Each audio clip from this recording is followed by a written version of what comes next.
Prime Minister's questions, Speaker John Bercow and the Prime Minister. Thank you, Mr Speaker. Mr Speaker, I know that members across the whole House will wish to join me in offering our deepest condolences to the family and friends of Michael Martin, latterly Lord Martin of Springburn, who died earlier this week. He served as Speaker for nearly 9 years, and I'm sure members will remember his sense of public service, his commitment to his constituency in Glasgow, and his good humour. And I particularly remember him for the courtesy which he always showed me. Mr Speaker, this morning I had meetings with ministerial colleagues and others. In addition to my duties in this House, I shall have further such meetings later today. Vera Hobhouse. Thank you, Mr Speaker. Upskirting is the vile practice of taking a photo under a woman's skirt without her consent. This is neither a specific nor sexual offence under the current law in England and Wales. I've been working closely with Gina Martin, who's been campaigning to change this for months, and her lawyer, to produce a private member's bill to make upskirting a specific crime under the Sexual Offences Act 2003. Both of us has joined us here today. Mr Speaker, I ask the Prime Minister, does she agree with us that the law in England and Wales should be reformed so that in all circumstances women like Gina, and indeed the Honourable Lady herself, will be protected from upskirt images being taken without consent? Thank you, Mr Speaker. Can I first of all say to the Honourable Lady that I share the outrage at this intrusive behaviour that she has referred to, and the distress that it can cause to victims. We're determined to ensure that victims do have confidence that their complaints will be taken seriously. It is possible currently to bring prosecutions, but my right honourable friend, the Justice Secretary, is examining the state of the law at the moment to make sure that it is fit for purpose, and as part of that work, he is considering her bill in detail.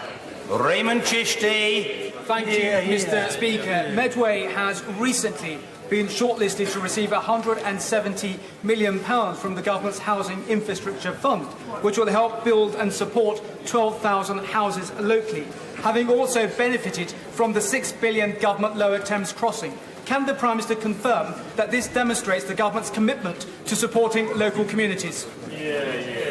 To my honourable friends, that we do absolutely share his concern about ensuring that we are supporting local communities and that we're delivering better infrastructure in those communities and maximising the potential of our country. And the Housing Infrastructure Fund is an important part of that. We need to build more homes across this country, but we also need to ensure the infrastructure is there to support those homes and help those local communities. That's exactly what we're doing. Jeremy Corbyn. Thank you, Mr Speaker. I join the Prime Minister in paying tribute to Michael Martin, former Labour MP for Glasgow Springburn and later Speaker of the House. He worked in the engineering industry in Glasgow. He was active in the then AUEW, and he and I first met when we were fellow organisers in the National Union of Public Employees in the 1970s, campaigning for decent public sector pay and a national minimum wage. Michael loved the community he represented, loved his family, and our deepest thoughts and sympathies go to him and his family at this present time. Mr Speaker, did the Prime Minister feel the slightest pang of guilt when the Home Secretary was forced to resign due to the failures of her predecessor? Can I say to the right honourable gentleman that I think it might be helpful if I first update the House on the actions the government has taken and is continuing to take in relation to the Windrush. In relation to the Windrush generation, because my right honourable friend, the Home Secretary, will be addressing the House on this later today. We all share the ambition to make sure we do right by members of the Windrush generation, and that's why he will be announcing a package of measures to bring transparency on the issue, to make sure that the House is informed, to reassure members of this House, but more importantly, to reassure those people who have been directly affected. Speed is of the essence, and my right honourable friend will be commissioning a full review of lessons learned, independent oversight and external challenge, with the intention of reporting back to this House before we rise for the summer. And the review will have full access to all relevant information in the Home Office, including policy papers and casework decisions. Jeremy Corbyn. Mr Speaker, this was a crisis made in the Home Office by successive Home Secretaries. And only a week ago today, The member for Hastings and Rye, then Home Secretary, was denying there were any targets in front of the Home Affairs Select Committee. On Monday, the Prime Minister told the media, when I was Home Secretary, yes, there were targets. One wonders why the Prime Minister didn't tell her Home Secretary about that. And the pain that's been caused to the Windrush generation needs to be resolved very rapidly and full compensation paid as quickly as it can be possibly done, and an understanding of the hurt that they feel. But this isn't the only failure of this government or the only failure of its policies. The government used to talk about a long-term economic plan. But now, Mr. Speaker, we're the slowest growing economy in the G7. The Chancellor, sitting 2 places along from her, told the House his view was positively tiggerish of the British economy, yet it has the worst economic growth figures for 5 years. What plans does the government have to change course to ensure we do get economic growth? First of all, can I say to the right honourable gentleman, on the Windrush generation, I was Home Secretary when some of these decisions were taken and mistakes were made about individual cases, and I've apologised for that. The former Home Secretary also apologised for that. The right honourable gentleman is right in saying these are decisions that have been taken under successive Home Secretaries, including under the last Labour government. And if he wants to talk about the economy, let's just see what we've seen in our economy in recent weeks. Day-to-day spending in surplus for the first time in 16 years. The lowest net borrowing in over a decade. Exports of goods and services at a record high. Employment at a record high, and real wages up. That's a Conservative government delivering an economy fit for the future. Mr. Speaker, 4 facts about the economy.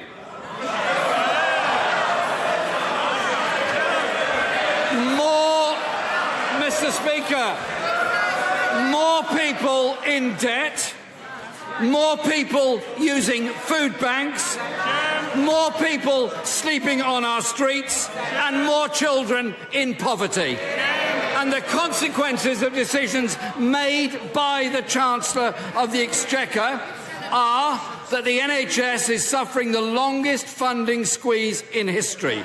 It sent our health service into an all-year-round crisis. Will the Prime Minister apologise to NHS patients waiting longer than ever for the worst A&E waiting times on record? I gave the right honourable gentleman some facts about the economy. I can give him some others. More people in work, and actually fewer children in absolute poverty under this government. And when it comes to the National Health Service, since November, my right honourable friend, the Chancellor of the Exchequer, has announced £10 billion extra for the National Health Service. But I have also said that we want to ensure that the National Health Service is able to operate on a long-term plan.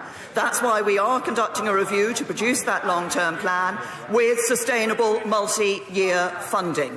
That's the sensible approach to take. Not just to say this is all about money, but to say how can we ensure that the NHS is the NHS that will deliver for people in the future. That's about funding. It's also about reforming the NHS to make sure patients get the right treatment. Mr. Speaker, not only was March the worst month on record in A&E departments, it was also the worst month for cancelled operations. There are 100,000 vacancies for NHS staff, and the Prime Minister personally intervened to overrule the Health Secretary and the Home Secretary when they asked for a relaxation of visa rules in order to recruit staff to work in our NHS. But it's not just the NHS where the government is damaging our public services. In January, the Education Secretary promised that no school would see a cut in its funding. Last week, he was invited to repeat that pledge and refused. I wonder why. Will the Prime Minister now tell parents, teachers and students the truth, that the school's budget is in fact being cut in real terms all over the country? No, the Right Honourable Gentleman is wrong. What we are doing is ensuring that there is more money available to schools. We are ensuring that we are protecting that core budget because we want to ensure that every child, regardless of the background, gets the education that they need and the education that fulfils their potential. And that's why, once again, it's not just a question of the money you put in, it's about how you spend the money you are spending. And that's why I'm pleased to say that 1.9 million more children are in good or outstanding schools under this government, and education standards are going up under this government. That's more opportunities for our young people. Jeremy Corbyn.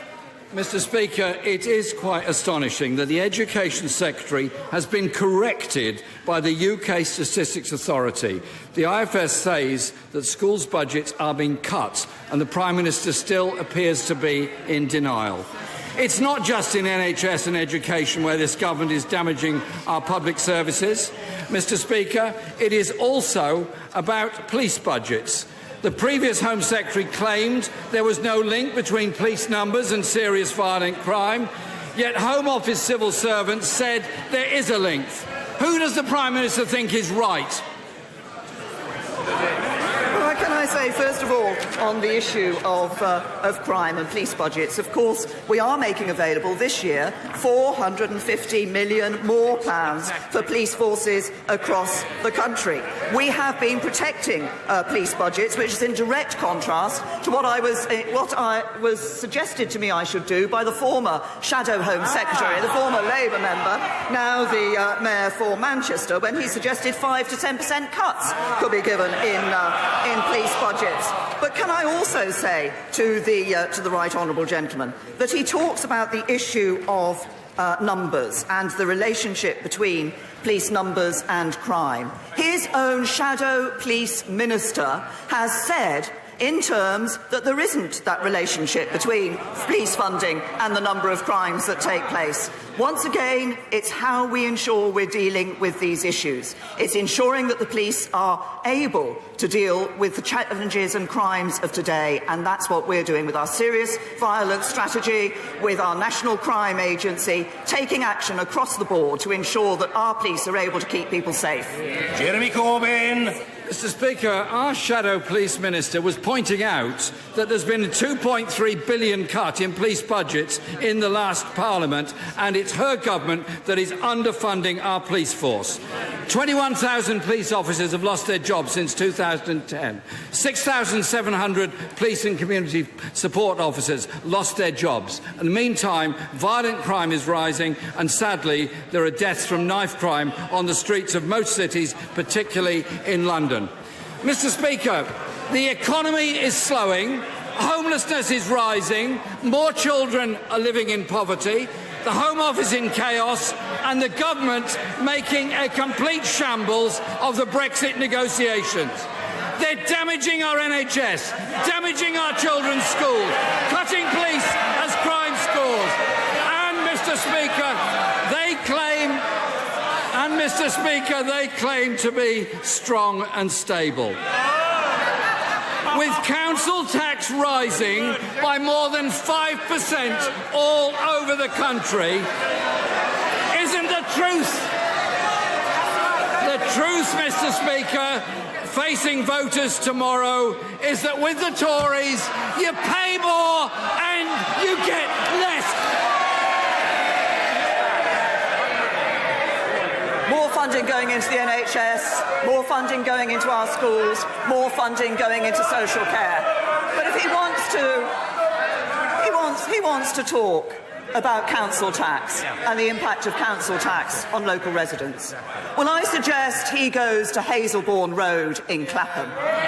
On one side of the road, in a typical home, someone will pay nearly £1,400 in council tax. Now, that, of course, is in Labour-run Lambeth. On On the other side of the road, someone in a typical home will pay just over £700 in council tax. That's in Conservative-run Wandsworth.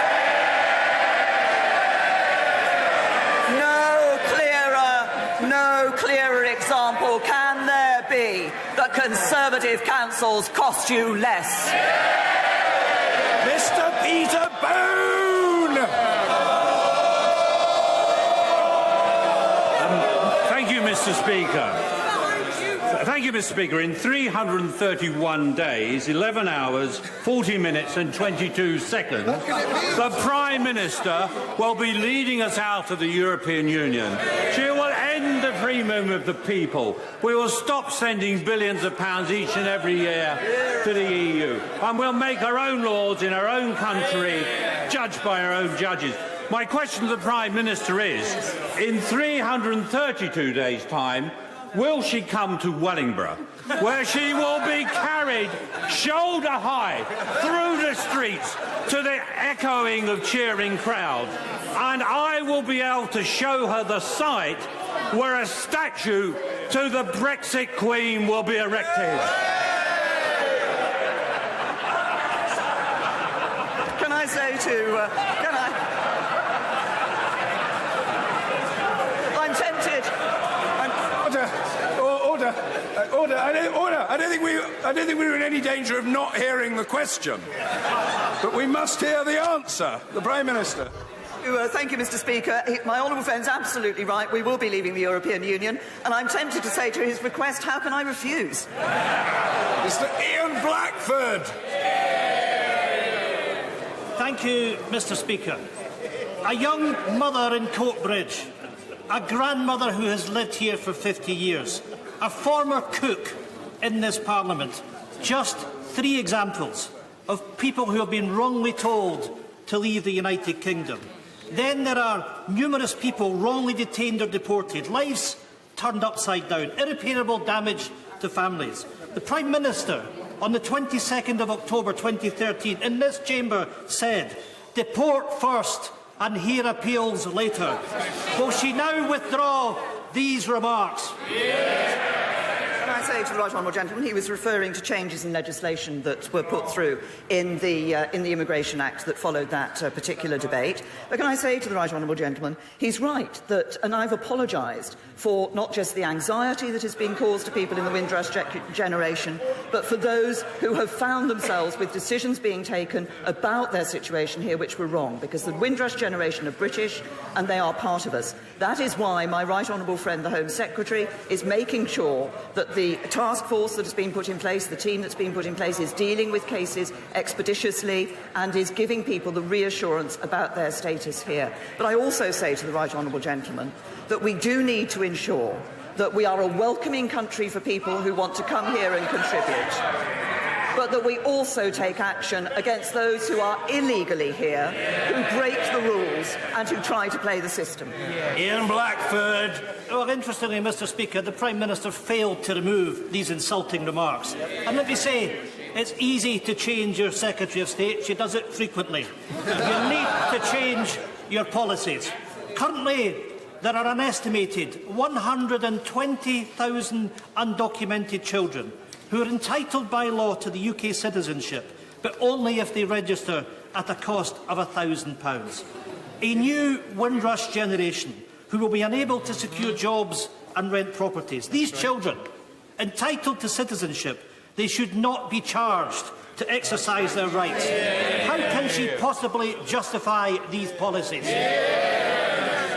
To the right honourable gentleman, I think what members of the public want to ensure is that we have a fair immigration system, that we have rules, that people abide by those rules, and that's why we make a very clear distinction between people who have come here. I want people who come here legally, who do the right thing, who contribute to our society, to be able to feel this is a welcoming country and one of the most welcoming countries in the world.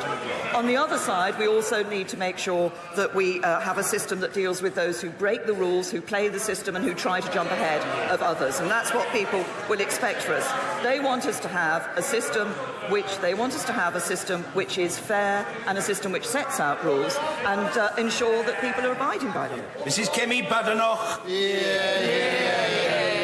Thank you, Mr. Speaker. Carver Barracks in my constituency of Saffron Walden is home to the Royal Engineers Bomb Disposal Unit, who carry out life-saving but very dangerous work on all our behalf.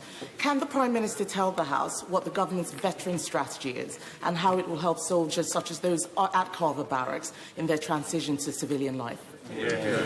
Can I say to my honourable friend, we very, very much value the work that is done by the Explosive Ordnance Disposal Unit of 33 and 101 Engineer Regiments. It is this veteran strategy, which was recently launched by my right honourable friend, the Defence Secretary, is a groundbreaking strategy. There will be a government task force from across the whole of Whitehall, from across departments, and it will be focusing on exactly the sort of issues she's made, which is assessing how we can help veterans meet the financial demands of civilian life, crucially ensuring that mental and physical well-being is maximised, and offering the best possible advice to veterans on housing. I think these are the key issues for those veterans, and it's exactly what we'll be focusing on in this veteran strategy. Martin Doherty-Hughes. Thank you, Mr. Speaker. Evidence of the inhumane and cruel impact of the government's flagship universal credit policy is clear for all to see. Its impact has been devastating, and the Prime Minister can no longer bury their head in the sand as they have done with the Windrush scandal.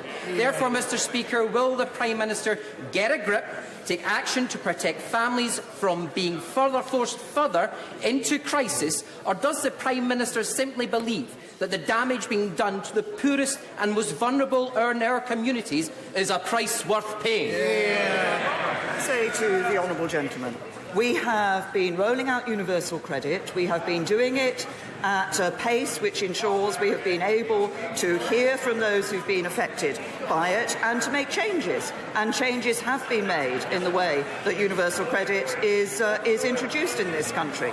We have ensured that we've reduced that, taken out that 7 days of waiting time, for example. But what lies behind universal credit is the belief that actually the important thing for families to help sustain them is to get people into work.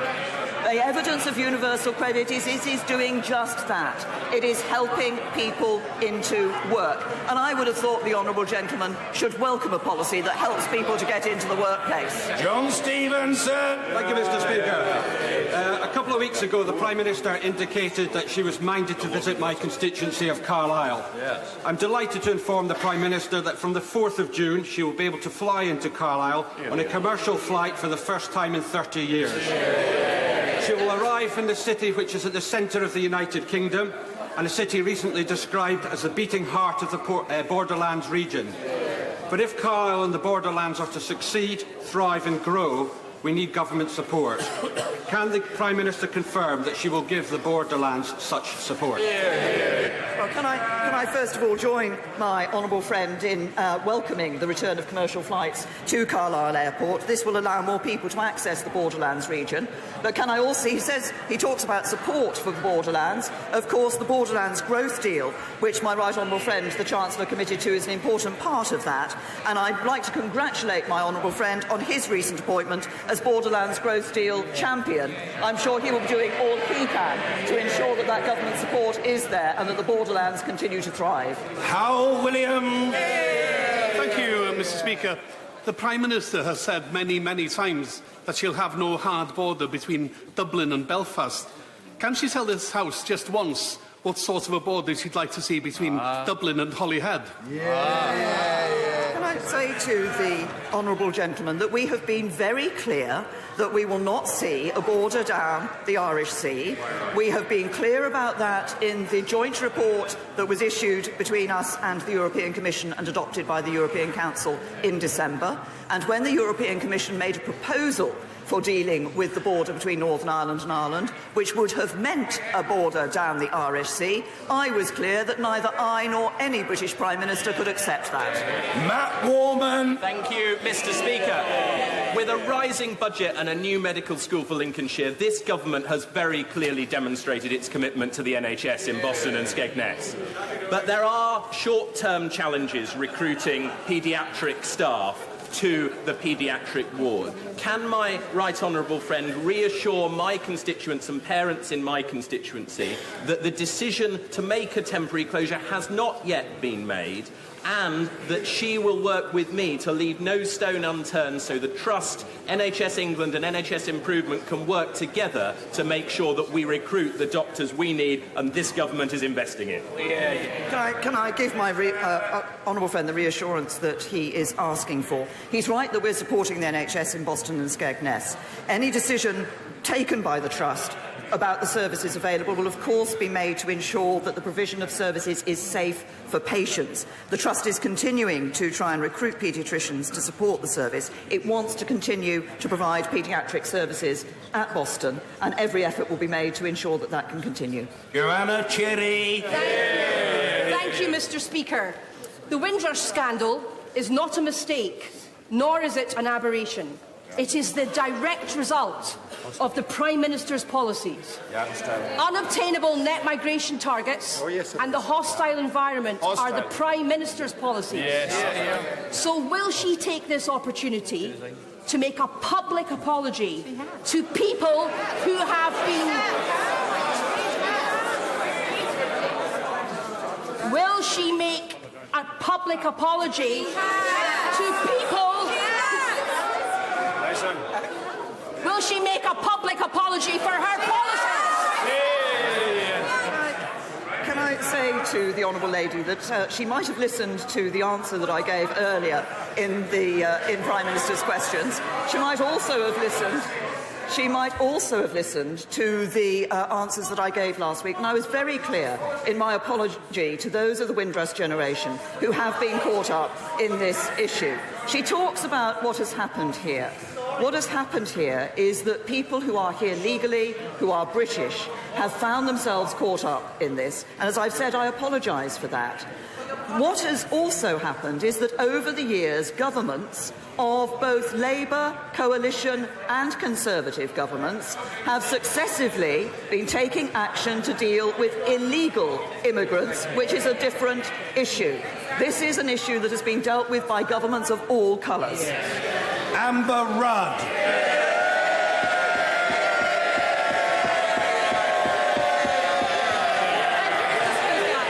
Could I take the opportunity to congratulate my right honourable friend for Bromsgrove on his appointment to such an important department, not only in terms of security, but also in terms of ensuring we have a safe and fair immigration policy. Could I add, Mr. Speaker, that the UK threat level remains at severe. Last year, we had 5 terrorist attacks that got through and 36 innocent people that were killed. Could I invite the Prime Minister to share with me our admiration for the extraordinary work and bravery that is done by our counter-terrorism for policing, our emergency services and our security services, which I know we are all grateful for.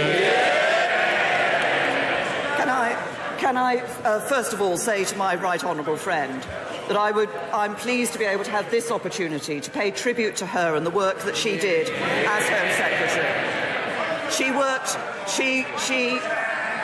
She did valuable work across all elements of the Home Office, including issues like modern slavery and domestic violence. The work my right honourable friend did with the internet companies in terms of keeping people safe on the internet was groundbreaking. And can I also share with her the support and admiration for the work that all in our emergency services, in our police, in our counter-terrorism police and in our security and intelligence agencies do, for all that they do to keep us safe. And also commend her for the work that she did following the terrorist attacks last year to set in train action to ensure that we continue to make sure that those services get the support they need to be able to continue to keep us safe. We will make America great again.